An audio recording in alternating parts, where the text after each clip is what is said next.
What's up, people? Today we are here with episode 6 of Percy Jackson. Last episode, fantastic, loved it. This episode, exciting because it's the Lotus Casino. It's the infamous thing that happened in the movies where they was going crazy and Grover was hitting it on the dance floor and all kinds of stuff was going on, which was a great scene, by the way.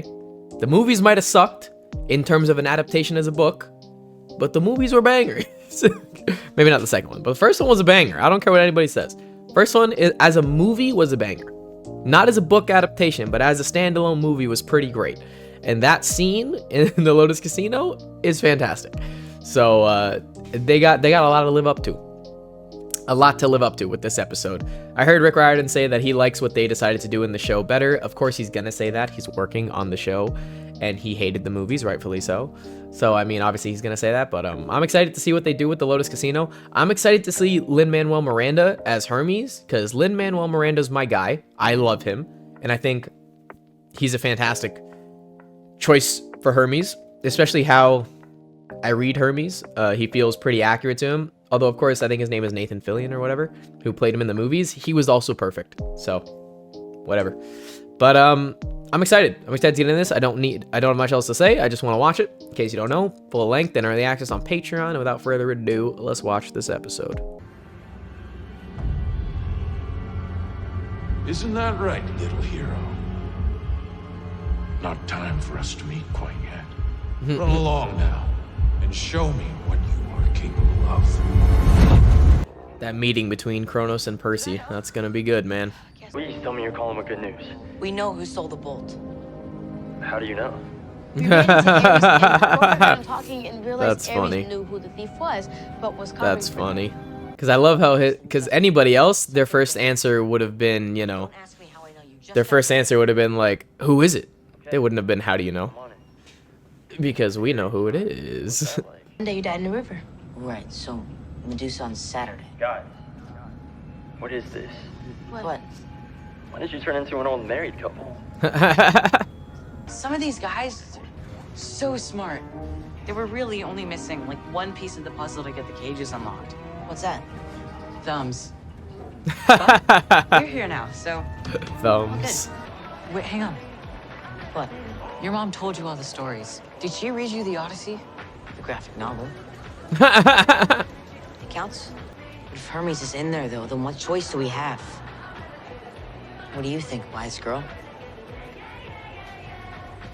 Just don't eat anything. I like them giving each other the nicknames now. Seaweed Brain and Wise Girl. And they felt pretty, you know, normal to say in casual conversation. It didn't feel forced, which is cool. Oh? What the hell? Oh, damn. This may be a stupid question, but what is Pan doing in a Vegas casino? It's just a little He further is ahead. not God of my nature brother. has been hiding all this time. He is not. Here, this is like the least natural place. We're about to see the dumbest thing ever, man. I gotta tell my... I gotta... Yikes. Wait, Yikes. I was here with... What was I just saying? It's just a little further ahead. Will you help me?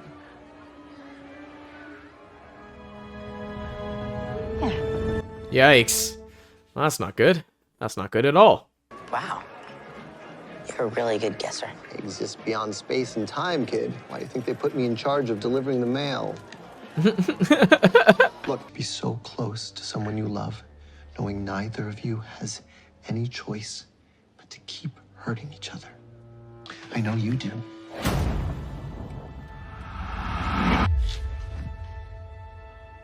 The hell was that? Should I remind you too? Yikes. Said it was awful watching you struggle and feel powerless to stop it. But that sometimes that's what parenting is. That's a bar. That was a bar. All right, good line. Hermes let us sit at that table the whole time, knowing the clock was running out on our quest. Yes, And I feel a lot better about having stolen his keys. exactly. Wait, what? Got invisible. In Nice. his pocket. Still have time to finish this quest before the solstice if we hurry. Hermes told me something else. The reason we can't feel time passing is because of the lotus fruit. We didn't eat any lotus fruit. They pump it into the air. Oh, just like regular casinos. Pumping oxygen into the air so people stay there longer. They don't notice. Grover. Who's Grover? What do you mean, who's Grover? Yikes. What is happening? Good lord. Damn. Where's Grover? Damn. Bro's just playing VR. Oh, have we met? Percy, Annabeth. We're your best friends. Really?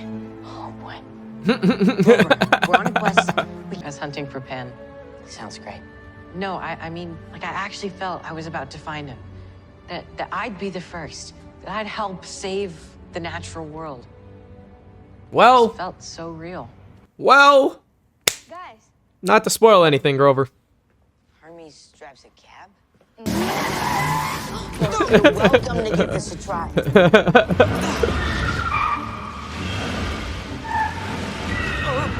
I imagine this is how 12-year-olds would try and drive a car. That's fair.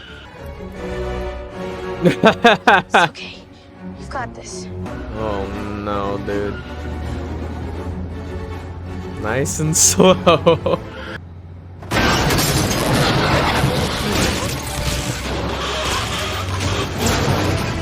Yikes. Yikes. Yikes.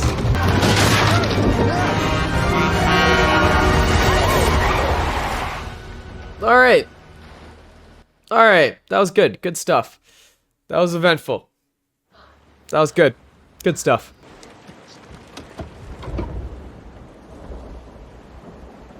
Okay, now is the part that I can't remember. Because I imagine this episode's going to end really soon. But we're on the beach, and the water is right there. So what I'm trying to remember is, does the fight with Ares happen now? Which means, do we get to see it next episode? Because this is the right setting. It's I easy just- to forget what's important when you're alone. Great line. This is the right setting. I just can't remember if it happens before or after they get to the underworld. Sorry. He waited as long as he could. Damn. The summer That sucks. solstice passed earlier this evening. The deadline has Damn. elapsed.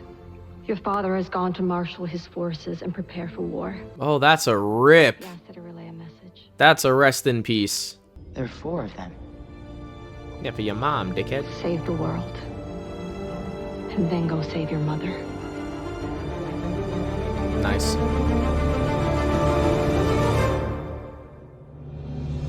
Damn. Another good episode, but man, that one was so short. That one was so short. Very good, though. Very good. Oh, yeah, boy.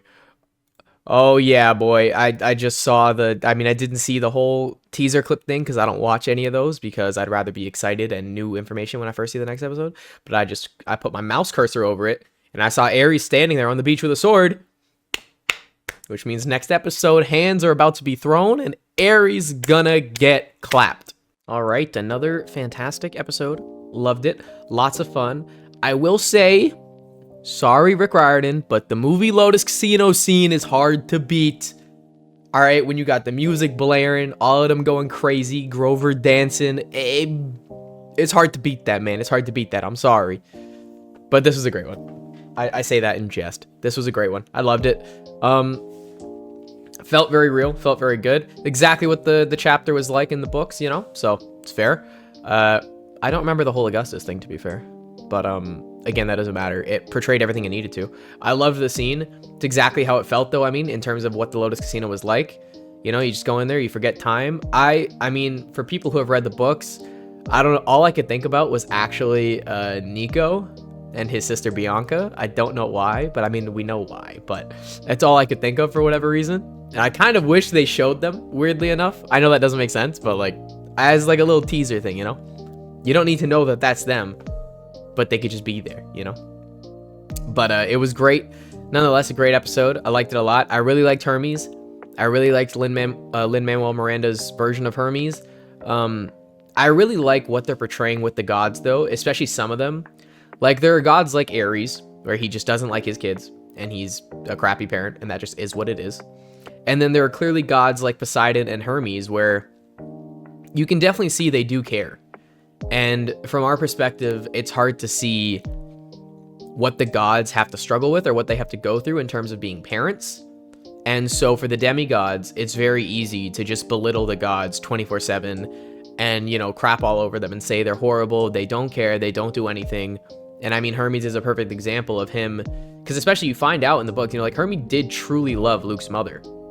And, you know, he didn't enjoy having to go through what he went through with Luke's mother and everything that happened with Luke. Like, he didn't enjoy any of that. He was very sad and heartbroken that that happened. You know what I mean? So it's like, and even with Hermes and Luke and the strained relationship between the two, like, again, Hermes cares about that a lot. So I like the show showcasing that not all the gods are horrible parents. Some of them do truly try in their own way, but I like that they haven't fully shown the gods' perspective on how to be parents.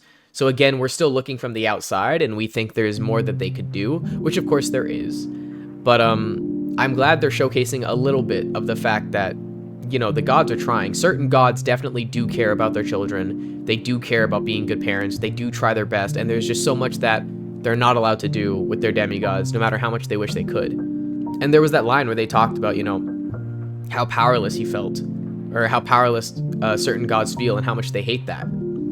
And the fact that it's not easy or normal for a god to feel powerless. And with the way he was describing it, I think it's easy to understand that what he's trying to say is that a god feels most powerless when they watch their children, because they're watching their demigod children who don't have the powers they have struggle, and, you know, they're not allowed to help them throughout this. So, like, I can't imagine how powerless they must feel when they're like, I could so easily fix this for them, but if I try and help, I only make it worse because for whatever reason, you know, whatever kind of, I don't know, hexes, fates, whatever the hell is going on with, and the fact that they're just not allowed, you know, from what Zeus says and all that kind of jazz. But it's like, you know, they want to help, they try to help, but it really does only make it worse, regardless of their good intentions or anything. So it's like, that's what he means by gods. You know, they don't know what it's like to feel powerless, but gods watching their children struggle and then not being allowed to help is what feeling powerless is. And gods aren't used to that feeling, and they clearly don't like that feeling. But I'm glad you could see that Hermes and Poseidon are good parents, or at least trying to be, which is more than I can say for some of the other gods. But yeah, great episode. I loved it. A lot of foreshadowing in this, right? That whole conversation with Grover about being the first to find Pan and all that stuff felt so real, you know? But yeah, I'm excited for this. I'm very excited. The beginning of the next episode, dude, hands are gonna be thrown, and I'm hyped for that. Hands are gonna be thrown. Ares is gonna get work put in by a 12-year-old. It's just gonna happen. Deal with it. I got big expectations for that fight, and I'm saying right now, if it ends in a minute and a half, I'm busting a gasket. Okay? It better last longer than a minute and a half. It doesn't need to be a 10-minute long fight, but like, it just needs to be good. I need to feel some kind of weight, some gravity to the situation, to the fight. I need to understand why Ares is trying to stop Percy, because we know that Ares wants the war. I need to understand the gravity of Percy wanting to complete the quest, both to stop the war, both to save his mother, to prove himself to his father, to stick it to the gods, why he's fighting Ares. I need to feel the gravity of the situation. Okay? I need to feel it in every hit. I need to feel it in the direction. I need to feel it in the action, in the fight choice, the fight choreography, the dialogue, the shot choice. I need to feel it in everything. Okay? I need it to be translated through the scene. I don't want them to tell me the gravity of the situation. I want them to show me the gravity of the situation. And I think that's something the show has struggled with a lot in terms of show don't tell. Show don't tell is the first rule of filmmaking. Right? If you want your audience to feel something, you do not tell them to feel something, you show them to feel something. That didn't make sense, but you understand what I'm saying. You show them in order to get them to feel something. Because when you show them and then the audience feels it, it now feels real. Because I had to work in order to feel that. If you simply tell me the character is scared, I don't have to do any work. I don't have to feel scared for the character because the character's doing that. I don't need to do anything anymore. I can just sit back and relax. I don't need to feel anything. I didn't have to work for it. You show us the character is scared. You show us why the character should be scared. And now I'm scared. Because I have to figure that out. While I'm watching this, I have to figure out why my character is scared. I have to figure out what is going on. I have to figure out the gravity of the situation. You have to show me. Right? And that's like rule 101. And this show does a lot more of tell instead of showing, which is not good. So I'm hoping for a lot more show don't tell, and especially with the fight, because again, that's like, even before this show started, I would say that was probably like my most look forward to scene, was the fight between Ares and Percy. It's like one of the things I looked forward to the most. So I do have big expectations for that. I am hoping they land because, like I said, I want nothing more than to love every second of the show. I want nothing more than to praise it every 2 seconds. I want to scream it from the rooftops about how much I love it and how good it is, right? That's what I want from the show. I don't want to not like it, and I'm loving it so far, but I really don't want it to disappoint me. My expectations aren't through the roof, but like, for what I'm asking for, I don't even think it's that much. Like, I'm just asking for a good fight scene, good dialogue writing, right? Good character work between the two, Ares and Percy. Show me their motivations. Show me why. Don't tell me them. Show me them. I don't want Ares to come out and be like, I can't let you do this because I want the wars between the gods, because what have the gods done for me? And I'm on their side, and when all the gods are gone, I'm going to be the one that... I don't want to hear none of that. I don't want to hear none of that. You know what I mean? Like, I don't need a 10-minute monologue of each character motivation. Right? I don't want that. I don't want the tell, don't show.